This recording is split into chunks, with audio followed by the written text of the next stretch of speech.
Le process de recrutement chez Clearcy on va dire qu'il est un petit peu inédit.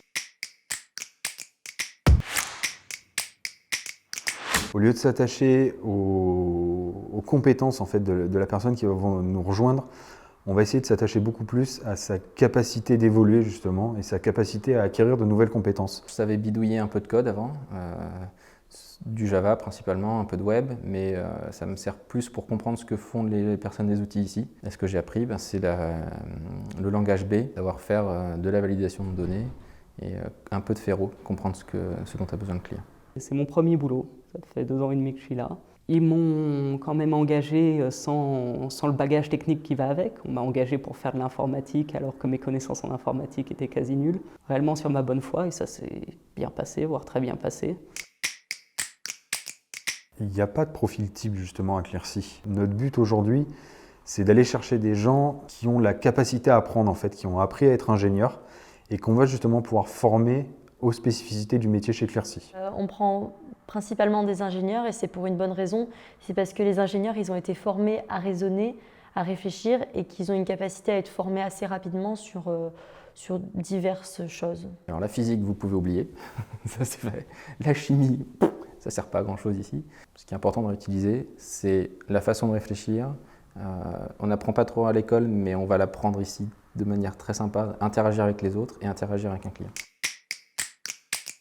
Aujourd'hui, Clearcy, si on regarde un petit peu les formations académiques des ingénieurs chez Clearcy, alors on va retrouver des personnes qui ont des formations en informatique, en électronique, avec des spécialisations également en méthode formelle, puisque c'est nos 3 cœurs de métier.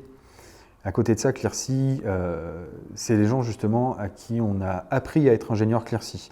Ce qui fait qu'aujourd'hui, on a des gens qui viennent du milieu de la chimie, qui viennent du milieu de l'agriculture, de l'océanographie, de la physique théorique, de l'astrophysique. Mes études, elles ne correspondent pas vraiment à ce que je fais maintenant, mais pour autant, j'ai ma place ici parce que personne n'a vraiment fait des études dans le domaine d'application de Clearcy. Et au final, c'est ce qui fait notre diversité. Je me suis lancé le défi de venir et de découvrir quelque chose de nouveau. Des méthodes formelles, j'en avais fait dans les cockpits, et là je ne suis plus du tout dans les cockpits d'avion, je suis dans les trains pour vérifier les données. Je ne travaille pas sur les mêmes sujets, mais il y a les mêmes compétences ou les mêmes outils qui vont apparaître par endroits et qui me permettent d'avoir fait le lien entre les deux. 2 points communs, la passion pour la technique véritablement, et la deuxième qui est l'envie d'apprendre en fait, et l'envie d'aller beaucoup plus loin que ce qu'ils ne savent déjà en fait. Même si on n'est pas du milieu des méthodes formelles ici, à Clearcy, on va être accompagné et on va être aiguillé. Donc il n'y a pas vraiment besoin de savoir faire du B, il n'y a pas besoin de savoir coder quelque chose en particulier. Il y a besoin d'être quelqu'un d'intéressé, curieux et surtout se poser les bonnes questions. Quand ils m'ont choisi, c'est que j'ai été assez curieux et notamment sur la méthode B qui est quand même un gros sujet de Clearcy. Après c'est beaucoup de questions, aller voir les gens, essayer dès que j'ai une question d'avoir vraiment la curiosité d'identifier l'interlocuteur qui pourra y répondre et puis lui poser des questions pour monter en compétence. C'est un peu là, je pense aussi, où il y a beaucoup de débrouillardise. C'est le côté sympa, mais le côté qui peut être un peu stressant parce qu'il ne faut pas hésiter à aller chercher l'info. Pas mal de projets où on est challengé, où il faut chercher des solutions là où de prime abord il n'y en a pas forcément.